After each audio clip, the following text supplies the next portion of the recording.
Assalamualaikum warahmatullahi wabarakatuh. Selamat datang di channel saya, di channel yang membahas tentang fikih atau tentang tata cara kehidupan kita sehari-hari, baik berdasarkan Al-Quran dan Sunnah Nabi Muhammad SAW.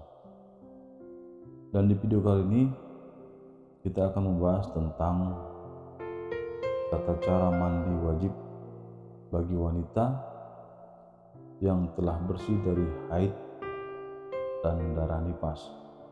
Namun sebelumnya jangan lupa like, comment, dan subscribe untuk mendapatkan notifikasi video kita selanjutnya dan tetap membahas tentang dunia fikih. Baiklah, langsung saja. Di sini dikatakan dalam firman Allah Subhanahu wa taala yang tertuang dalam surah Al-Baqarah ayat 222 tentang haid atau tentang nifas, yang artinya, mereka bertanya kepadamu tentang haid. Katakanlah, haid itu adalah kotoran. Oleh sebab itu, hendaklah kamu menjauhkan diri dari wanita di waktu haid, dan janganlah kamu mendekati atau mencampuri mereka sebelum mereka suci. Apabila mereka telah suci dan telah mandi, maka campurilah mereka itu di tempat yang diperintahkan oleh Allah Subhanahu wa taala kepadamu. Sesungguhnya Allah menyukai orang-orang yang taubat dan menyukai orang-orang yang mensucikan diri. Sementara itu, dalam hadis yang diriwayatkan oleh Jamal kecuali Ibnu Majah kepada Fatimah bin Abu Hurairah, Nabi SAW bersabda, apabila haidmu datang, maka tinggalkanlah sholat, dan jika haidmu telah berhenti, maka mandilah, lalu kerjakanlah sholat. Nah, adapun mengenai tata cara mandi bagi wanita adalah sama dengan tata cara mandinya kaum lelaki, seperti yang dicontohkan oleh Rasulullah SAW, kecuali dalam beberapa hal. Imam Muslim dan Imam Bukhari meriwayatkan dari Aisyah, ia berkata, adalah Nabi Muhammad SAW jika melakukan mandi jinabat atau mandi wajib, beliau memulainya dengan mencuci kedua telapak tangan terlebih dahulu, kemudian menuangkan air dengan tangan kanan ke tangan kirinya yang digunakan untuk mencuci kemaluan beliau. Kemudian beliau berwudu sebagaimana wudu hendak sholat. Selanjutnya beliau mengambil air lalu memasukkan jemarinya ke pangkal rambut kepala untuk menyela-nyelanya.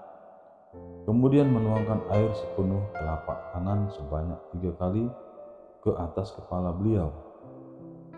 Sesudah itu beliau meratakan air ke seluruh tubuh dan terakhir mencuci kedua kaki.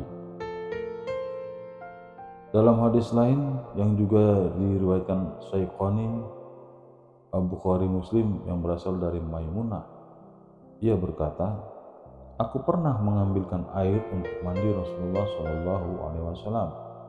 Beliau lantas menuangkan air kedua telapak tangannya, lalu membasuhnya sebanyak 2 atau 3 kali.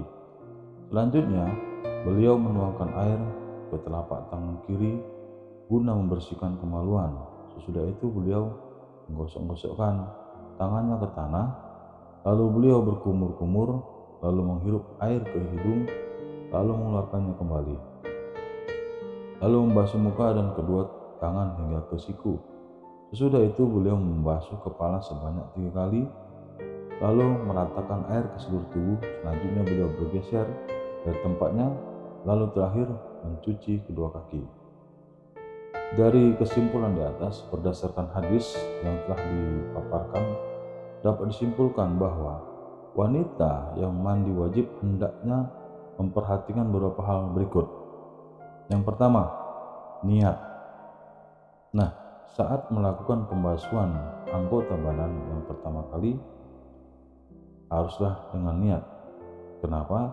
Sebab segala amal hanya sah jika disertai niat, dan niat tempatnya adalah di hati.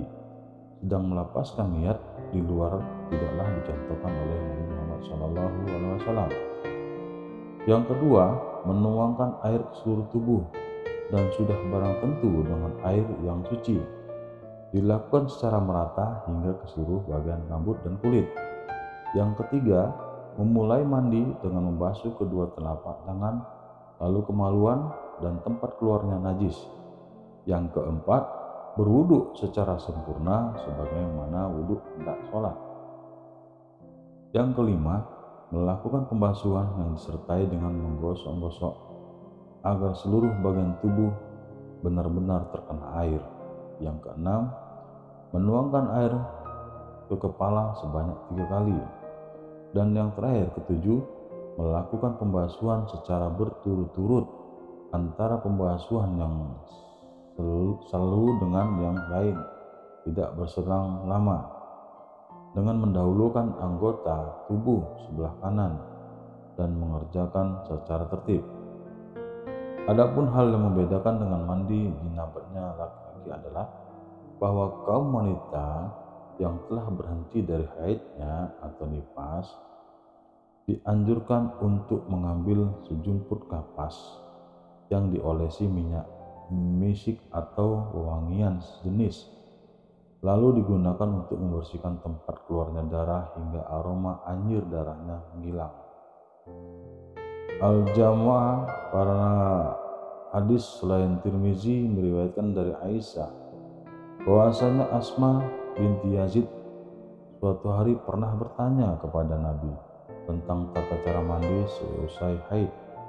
Lalu beliau bersabda, seseorang dari kalian kaum wanita hendaklah menyediakan air dan daun bidara. Selanjutnya ia berwudu secara sempurna. Sesudah itu dia menuangkan air ke kepalanya sembari menggosok-gosoknya dengan benar-benar hingga air mencapai pangkal rambut. Sesudah itu dia meratakan air ke seluruh tubuhnya.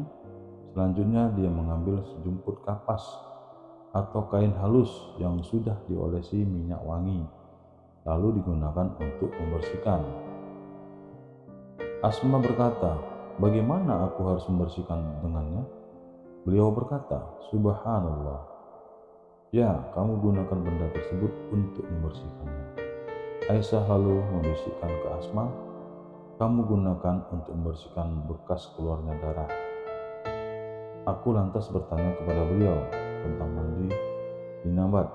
Beliau bersabda, hendaklah engkau siapkan air lalu Rasulullah secara sempurna atau sungguh-sungguhlah dalam berwudu.